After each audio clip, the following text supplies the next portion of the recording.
Isang magandang hapon pong muli ng Sabado sa ating lahat. Mga kapatid, mga kaibigan po namin, kamag-anakan po namin, at tayo po ay patuloy na nagpapasalamat na isa namang pagkakataon na makapag-aral po ng kanyang mga banal na salita. Ang balita ng mga katotohanan na ating pong napag-aaralan tuwing hapon po ng Sabat. At salamat po una sa Diyos at sa panguna sa ating panalangin kanina upang gabayan niya yung ating pag-aaral ng salita ng ating Panginoon. Ito ang pag-aaral natin, ang salita ng Diyos na buhay, na tunay na gumawa ng langit at ng lupa. Ito po ang ating pag-aaralan na ito po ay ating na-encounter po ito ng ating mga kapatid sa kay Kristo sa pananampalataya, na kung bakit daw kumakain, lumalakad sa araw po ng Sabat. Isang napakalagang paksa po ito na dapat po nating mapatunayan ang itinuturo patungkol po dito sa banal na kasulatan. Ang patungkol po dito, bakit daw kumakain, lumalakad sa araw ng Sabat. Di ba sinasabi sa araw na yan ay huwag kang gagawa ng anumang gawa. Kaya yan po yung idinidi nila at ibinibintang pa nila na ipokrito po daw ang nakakausap nating mga kapatid. Ipokrito po daw dahil sila ay gumagawa sa araw po ng Sabat.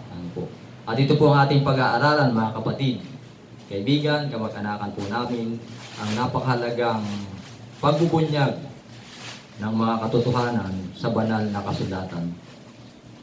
Ang sagot po dito sa ating pong pag-aaral, ang salitang anumang gawa ay hindi po sumasaklaw sa lahat ng uri ng gawain. Yan. Alam ni Moises na ang mga salitang anumang gawa ay hindi sumasaklaw sa akto ng pagkain. Yan. Sapagkat sinasabi sa Exodus chapter 16 verse 25 ay ganito. Ito po ang sinasabi. At sinabi ni Moises, kanin ninyo yaon ngayon sapagkat ngayoy Sabat. Ayan. Na ipinangilin sa Panginoon, ngayon hindi kayo makakasumpong sa parang. Yan, napakaliwanag naman po ng talata na ating pong binasa sa banal na kasulatan. Maliwanag sa talata na pwedeng kumain sa araw ng Sabat. Ayan, yan po yung idinidiin sa banal na kasulatan, ang pamamahayag ng katotohanan. Ang mga salitang anumang gawa ay hindi rin sumasaklaw sa akto ng paglalakad. Sapagkat sinasabi sa Gawa 1:12 ay ganito. Ito po ang sinasabi. Nang magkagayon ay nangagbalik sila sa Jerusalem, buhat na tinatawag na bundok ng mga ulibo, na malapit sa Jerusalem, na isang Sabat lakarin. Napakaliwanag naman po, mga kapatid, kaibigan, kamag-anakan po namin, ang sinasabi po sa talata ng Biblia. Maliwanag na sa talata pwedeng lumakad sa araw ng Sabat. Yan po yung niliin. Ang mga salitang anumang gawa hindi rin sumasaklaw sa akto ng pagpupulong. Ayan. Pagpupulong, sapagkat sinasabi sa Leviticus chapter 20 verse 3 ang ganito. 6 na araw na gagawa, datapwat sa 7 araw ay Sabat na takdang kapahingahan, siyang banal na pagpupulong. Anumang gawa ay huwag ninyong gagawin isang Sabat sa Panginoon sa lahat ng inyong tahanan. Ayan. Ang pagpupulong po ay hindi po sumasaklaw sa anumang gawa. Nabanggit naman po eh. Ang pagdalo sa pagpupulong, sa pagsamba, ay ito po ay hindi sumasaklaw sa anumang gawa na pinagbabawal sa banal na kasulatan. Ayan, maliwanag naman po yung ating nababasa.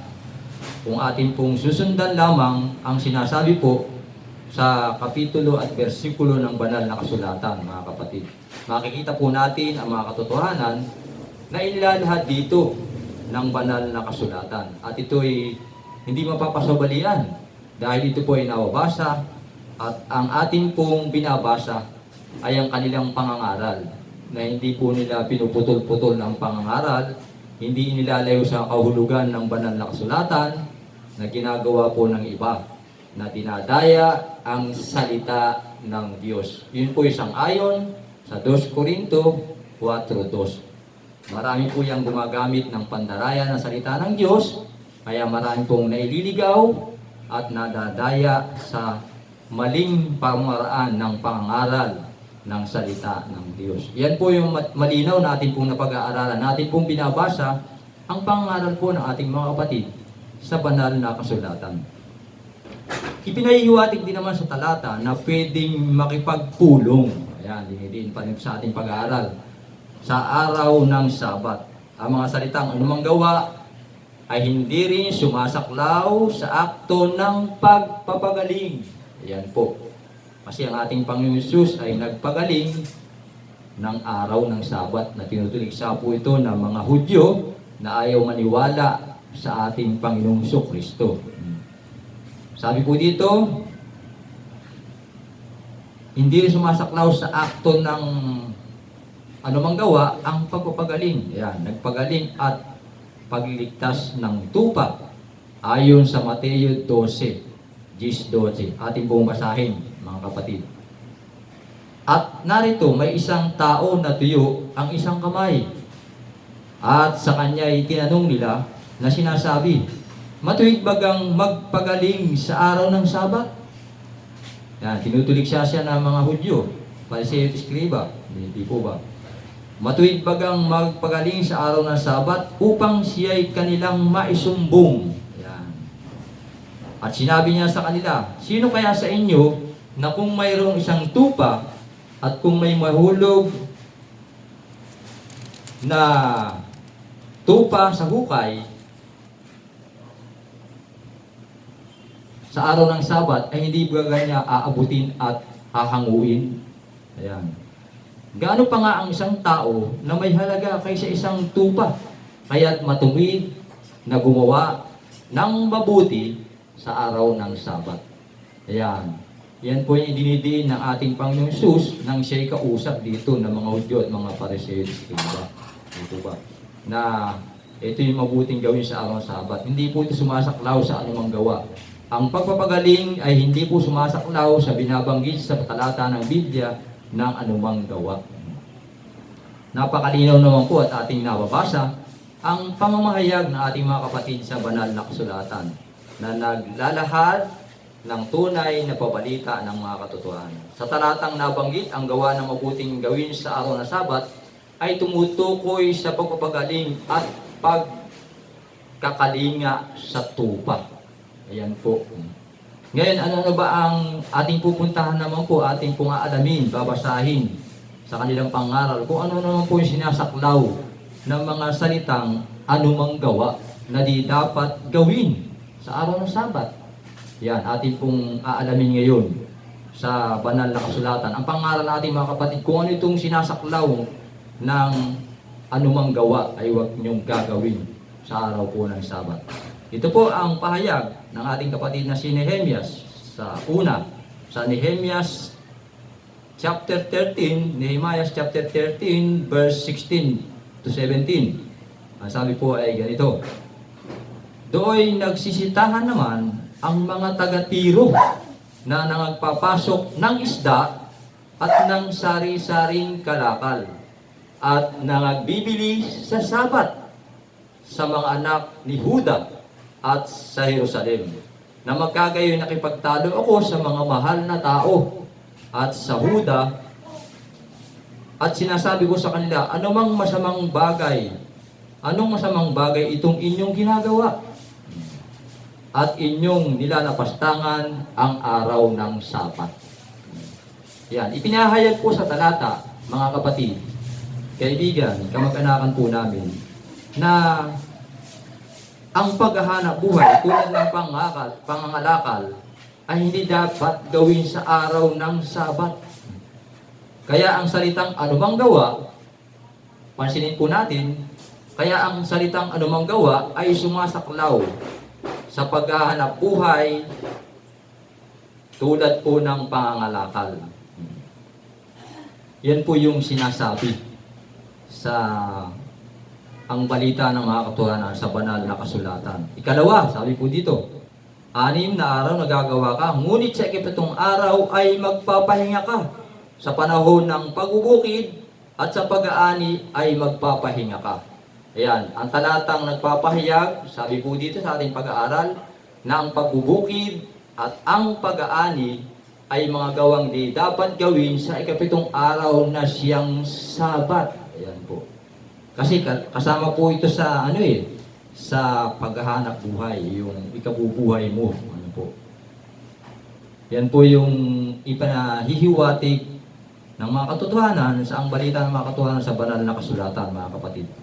Katlo, pansinin po natin ang sinasabi po sa Isaiah 58:13.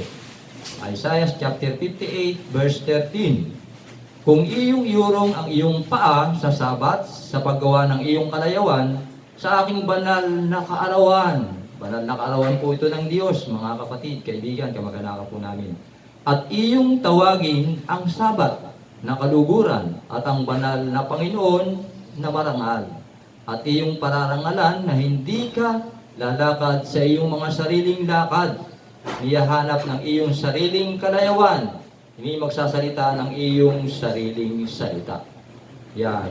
Yan po yung mga gawain na hindi dapat gagawin. At ito'y saklaw po, mga kapatid, kaibigan, kamag-anak po namin, sa salitang anumang gawa ay huwag niyong gagawin sa araw po ng Sabat. Ang kalayawan po ay tumutukoy din sa pagsunod, sa paghahanap buhay at anumang sariling gagawin mo sa araw ng Sabat. Kaya nga po, ipopospon, iuurong ang mga bagay na hindi po sang-ayon sa gawain ng Diyos sa araw po ng kanyang banal na kaarawan, ang araw ng Sabat. Yan po yung tinutukoy, mga kapatid.